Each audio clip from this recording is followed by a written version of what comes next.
Righto. Hopefully welcome, hopefully you hear me. We are descending towards the Seychelles Islands, that is the Seychelles there. We've got a bit of weather, so some low CVs and a bit of a scattered cloud layer at 2,200 feet. So we've got some low cloud. Wind is 130 degrees at 15 knots, so it's coming from the south, so we've planned for runway 13, which is going to have a perfect headwind if we do this right. Runway 13 at the Seychelles has a few interesting approaches. One of them is an RNAV with steep descent profile, and the other one is a curved RNAV approach. Of course, being myself and I will be flying the curved RNAV approach. So it's the RNAV Zulu runway 13, and we've programmed it already, but I'm just going to show you the charts now here. So this is the chart here. We're currently leaving Nessid direct to Lizzie, so that is basically the first fix here. Lizzie, 4,500 feet, and then we're descending around down to Freddy, 2,200 feet. By Freddy, there's a little note here: we must be fully configured and at approach speed. That is mandatory. So there's no faffing around with keeping high speed until short final or anything like that. This is a mandatory point. Missed approach, we're going to turn off direct to Hermie, slight left turn, and then from Hermie to T-Tix to hold, and then we'll probably return back to the initial fix FS403. The minimums for our aircraft today, we are having to, let's just quickly check this, we've got estimated 0.03, and the minimum here is we've got 0.15. We can choose a decision altitude of 410 feet, so we've got that programmed in here. So if we go to performance page, there we go, 410 feet. Configuration will be full. VAP is going to be 139 with a landing speed of 134. Temperature is 28 degrees, QNH 1008. The dew point is 23, so we've only got 5 degrees spread. That means 5 degrees between the dew point and the temperature, which means it's quite humid basically. So that's why we're getting these nice big clouds. We've obviously got quite a bit of convection around the island, so updraft from the winds hitting the ridges, and that's causing the humidity to be lifted into the air until it condenses into a nice cumulonimbus cloud. So that's what we're seeing there. Altitude wise, I'm actually going to set 4,000, 2,000 actually, 2,200 is Lizzie. So this should be above 4,500, then we need to actually really descend down. So we're coming in on a kind of high profile. I'm going to throw in the speed brakes actually, so we can get below 10,000 feet, 250 knots, because that's what we're basically trying to do now. That's why we've reduced the descent rate right down. So there's a 10,000 feet check. We're going to turn on landing lights, runway turn-off lights, taxi to takeoff, and seatbelt signs on. We're going to check the system here. Do we need to enable anything? I'm going to disengage. No, glide slope's fine because we're not flying an ILS approach, just because of that bug with MSFS. 2,200 we're going to set here properly, so there's 2,200. Let's switch over to the local QNH, which is 1008. Okay, so that's good. Let's set on both sides. Flight directors are on both sides. Landing system stays off. The next thing to do is engage approach mode. So we've got app nav now, and final is armed. Now what we can do is actually start choosing the slower speed. So I'm going to set the approach phase and activate it now. So we've now got LDEV engaged, and VDEV is looking okay here too. Flight directors on both sides. We actually can't engage two autopilots, and that's very normal for an approach like this. Landing wise, the airport layout is pretty much going to mean that we're going to roll out long. So if you see here, we're going to be landing after Bravo, so we're basically might as well use the full length of the runway to slow down. So I'm going to take low auto brake, spin it around on the runway, and then back up to Bravo to the gates. Rapid changes of wind speed and direction and moderate to severe turbulence often occur on both runway approaches, particularly to runway 13. Wind shear in excess of 20 knots may occur on approach to 13 when the surface wind is in the sector of 140 to 240 at 15 knots or more. So that might be a factor, because we've got 130 degrees at 15 knots, but it's variable to about 200.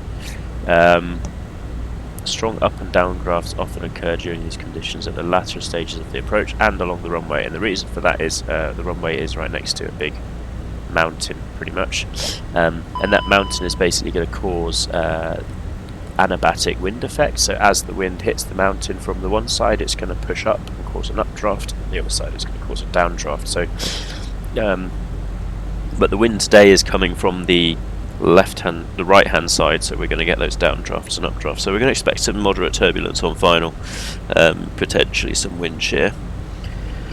It's not in the meta, I don't believe, so let me just quickly check the meta here. I'm going to do the landing calculation quickly now, so back to the init page as we need the weight. That's not happening anymore since we're in the descent mode. 56.6 plus 8.3, and the reason we've got 8.3 on board is because diversion. If you have to divert from the Seychelles, you're going to be flying for another few hours. So the diversion is probably Madagascar or somewhere like that. So yeah, basically the diversion fuel is quite large today. So we've got 56.6 plus 8.3, so that's going to make a nice old, let me think, 6 is going to get us to 50, 62, 64.9. So let's put the landing weight in there, 649, enter. We can use low auto brake, idle, max reverse, we'll just do idle reverse. Auto thrust on, all that's okay. Runway is going to be 13, refresh meta and apply. There we go, so that's going to let us roll out quite nicely. Okay, so we're just going to be using idle reverse, which is great because that's all the Airbus likes to do. We're coming around now onto the approach path on a continuous descent, as calculated by the Airbus. So we do need to make sure we're configured fully by Freddy, so regardless of how this aircraft flies the next few stages of the approach, we need to actually get to flaps full, gear down with the managed approach speed by Freddy. So I'm going to start sort of configuring that now, and we'll just hope that this doesn't overshoot anything, but it should still be Freddy.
Okay, we're fully configured now. Gear is down. Here comes the descent picture. Descent profile wise, what do we actually have? So it's the RNAV Zulu runway 13. So the descent profile from Freddy is 3 degrees. So it's 3 degrees down, and it's a nice normal turn. So there's no actual altitudes here, but the distance is recommended here, so we can actually check those. I'm going to let the Airbus fly this a little bit because it is more enjoyable. So you can see the scattered layer at 2,200 just here. Not too many CBs, but it is cumulus clouds, so they are relatively firmly active, so we just have to watch out for turbulence underneath those. And then obviously, as usual, we've got wind coming from the right hand side, so any potential problems on final, really, due to those up and down drafts. Okay, so actually I wanted final app mode, so why aren't you following that? Yes, please follow that. I'm going to put terrain on ND, just so we've got a view of the terrain to the right of the airfield, just in case we go into some cloud as we're in the descent profile. So you can see the ocean there. We're a bit high on profile, but looking good.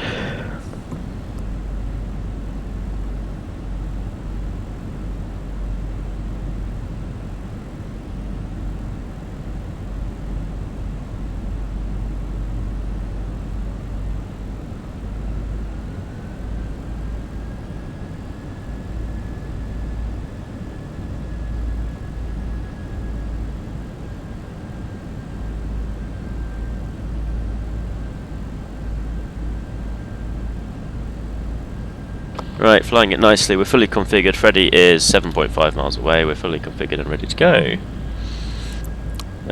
Final approach check. We've got landing lights on. Strobes are to auto. We'll put those to on just in case. Taxi lights on. Seatbelt signs on. Emergency lights are armed. Spoilers armed. Flaps full. Gear down. 3 greens. Auto brake set to low. And we are ready for the approach.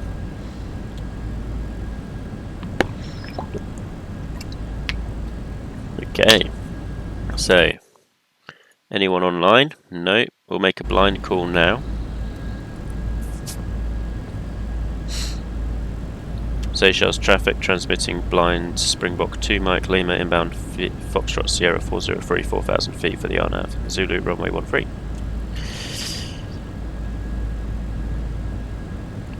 That's sort of actually the procedure for a loss of comms if you were on a channel where you didn't know what you were saying, but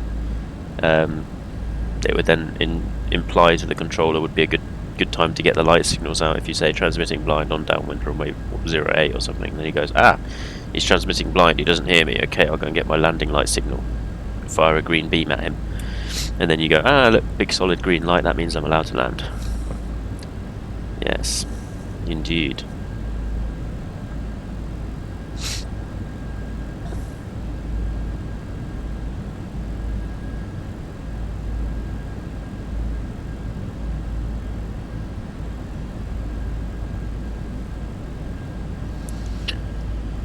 Right, there we are, descending now down to 2,200 feet. The islands are in sight. This is FSDG scenery, and they do have notoriously bad resolution, so we won't zoom in too much. And I'm actually wondering if I can delete the CGL files and just use the Google Maps mod, because it is better. Okay, we're now below terrain here, so we need to just watch out for this mountain on the right. We're on the RNAV though, so there's no real issue with approach minimums. We're allowed to just follow the RNAV all the way down. There's a lovely cruise ship there. Got some clouds here. That's 2,800 feet is the middle of this cloud. So now this is the only thing that is of slight concern, is we've got a CB kind of hanging over the top of the airfield. So that is that's a kind of hint that we've basically got the downdrafts here, and then they're being kind of pushed back up. So the drafts are coming off this mountain or this way. They're kind of pushing up into that to form that cumulonimbus, or cumulus cloud actually, it's not a nimbus. Doesn't seem to be raining.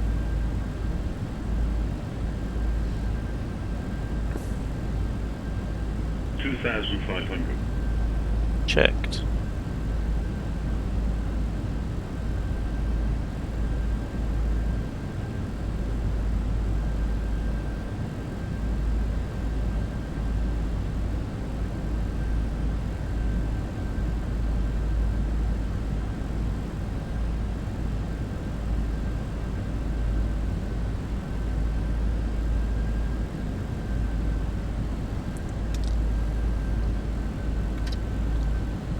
There you go, the turbulence is beginning, so I'm going to take over. Minimum approach altitude then, so if we miss it, we're going to go to 4,500, so I'm just going to set that up here. Should set that up a bit earlier because I should be flying the approach now and not trying to set an autopilot thing, but that's fine. We're slightly right of track, just coming in over the wind turbines now. And then we're going to come in over the village, just ahead on the left, the holiday village, I think that might be, some sort of thing. Okay, I'm going to actually get the rudder pedals on, so I can actually use the rudder. Okay, there we are, and visual with the field, it's just underneath that CB there.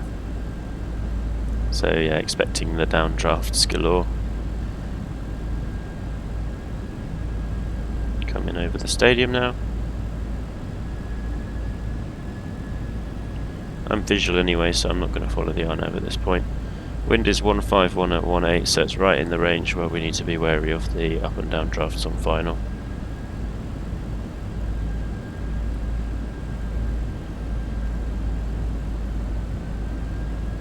Okay, just going to go back to looking straight ahead.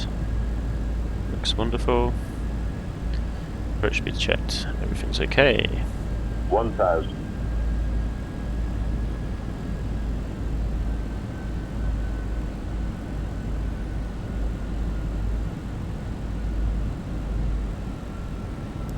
Love the coral reefs here. You can even sort of low-key see them underneath the water. Gorgeous. Okay, there we go, we're on the glide path now, so just going to reduce that descent rate down to around about 5 times 140, so 700 feet per minute. Just watching out, because we've got the, that active cloud over the runway will suggest that there will be some turbulence. It's in the exact right place for it as well. This is exactly what I would expect if that's the warning in the METAR. 100 above.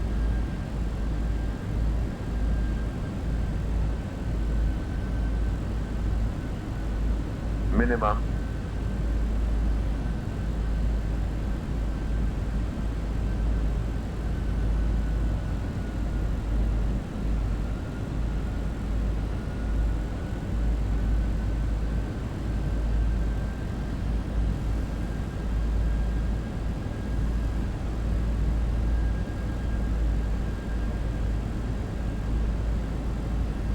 $100.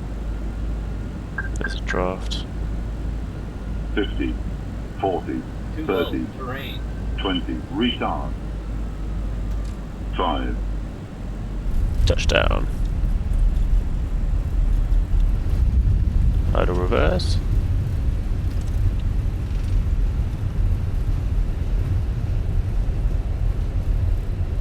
I need to work on my holding the centre line skills. 80 knots, reverses off. Manual braking.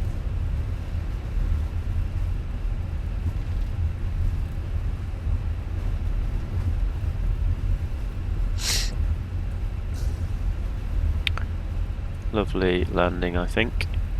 So that's the trick there. 30, I start the flare and I slowly reduce the throttle, so we kind of power glide it down.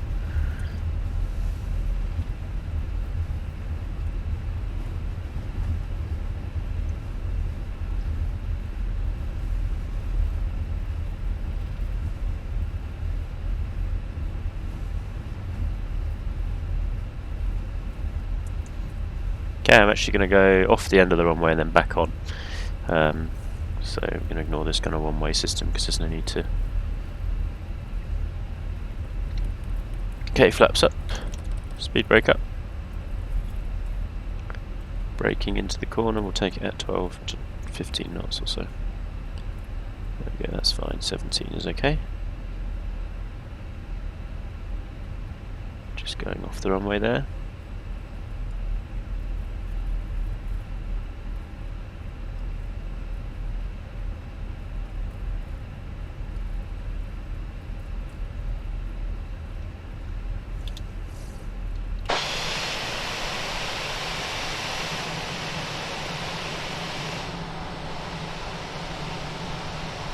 It's actually beautiful.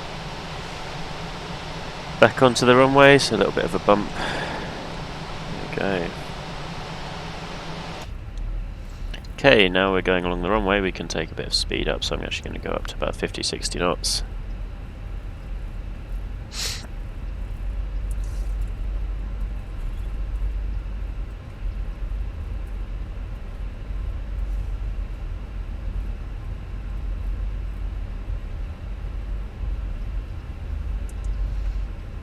Yeah, so what would have been nicer is obviously for the taxi at least landing on runway 31 and just going straight into the gate, but obviously runway 13 has the much more interesting approach, so yeah, that's what we fly.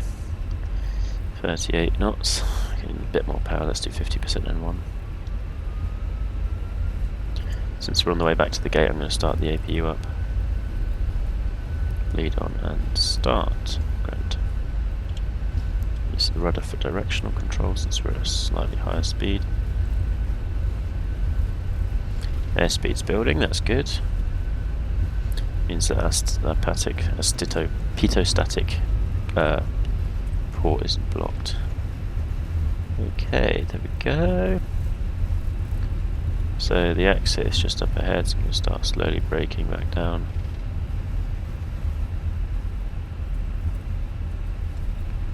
To about 40 knots. There's the exit. Let's brake a bit more.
Parking brake set.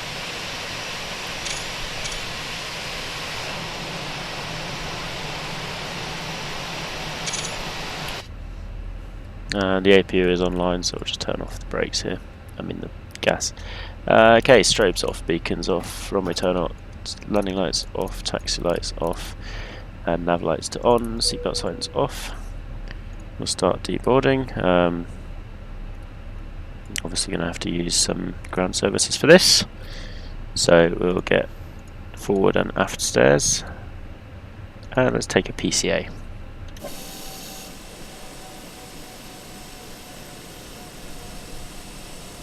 There we go, lovely. There's our fuel gas. That's going to get us back home. I think that's avgas. AV5, yeah. Lovely. I do like that approach, it's enjoyable. There we go. I can actually turn off the APU now that we've got external power available. APU master off and bleed off. Landing rate.